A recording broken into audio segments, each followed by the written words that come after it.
se existe algo real nas nossas existências terrenas, é que qualquer dia retornaremos à nossa verdadeira pátria. A vida corpórea é apenas um aprendizado para o espírito. A morte não é o fim, mas sim o início de uma outra etapa evolutiva. A morte não existe. Cada ser é único e leva consigo todas as suas características para o plano espiritual. Porém, somos influenciados pelas nossas heranças religiosas e culturais, que a morte é algo terrível. Isso retrata a falta de conhecimento do ser humano. Quanto mais informações adquirimos, aumentamos a nossa convicção na imortalidade da alma.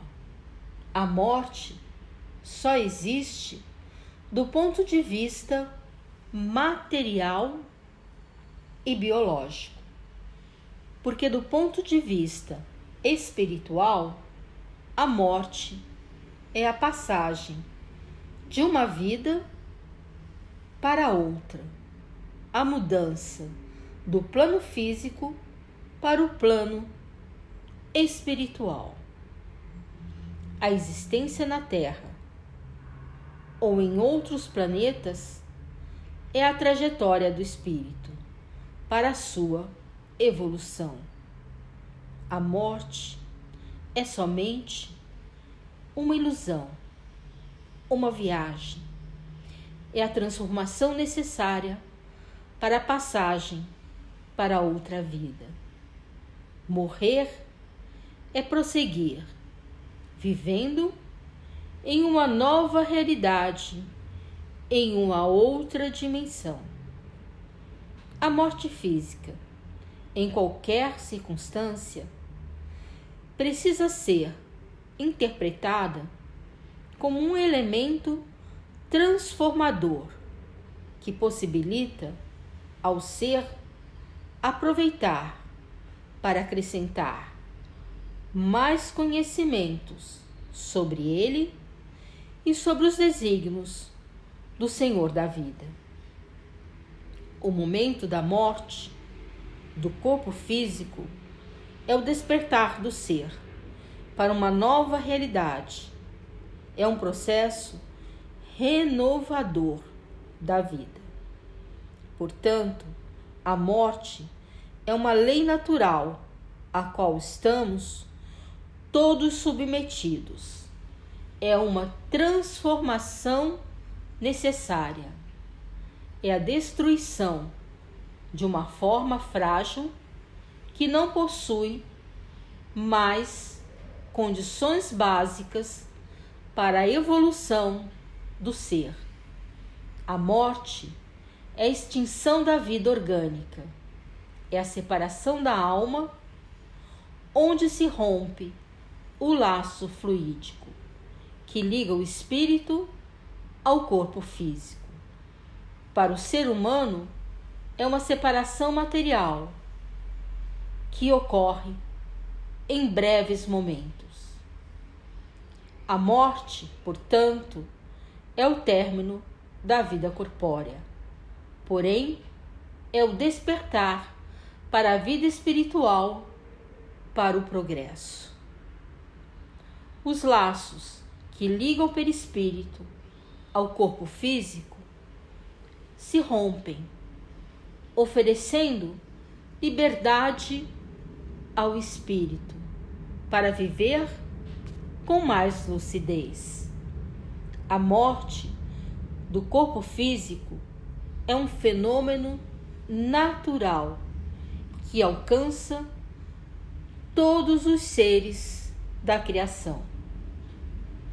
Cedo ou tarde, o espírito colherá o que plantou na sua existência terrena. O homem é filho das suas obras.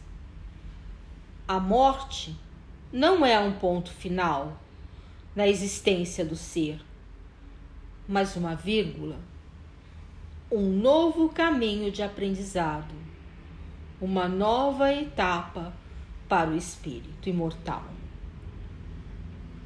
Na vida terrena, ouvimos sempre que a morte é a única certeza da vida, mas a verdade é que não nos preparamos para quando acontecer. Será que se hoje fôssemos chamados a deixar a vida na Terra, de que forma voltaríamos para a espiritualidade? Em condições melhores?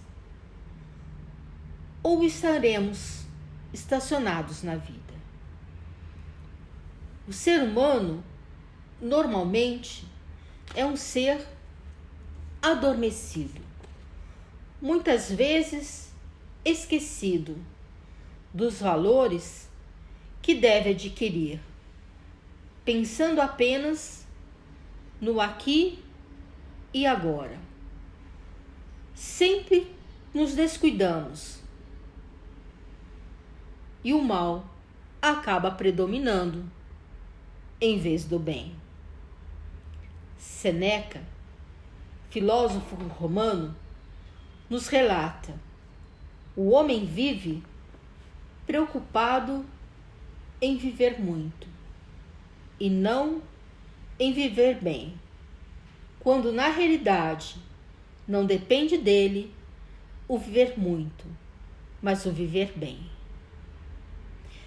Para Gabriel Meilland, escritor francês, ele nos esclarece: acreditamos ficar tristes pela morte de uma pessoa, quando na verdade é apenas a morte que nos impressiona.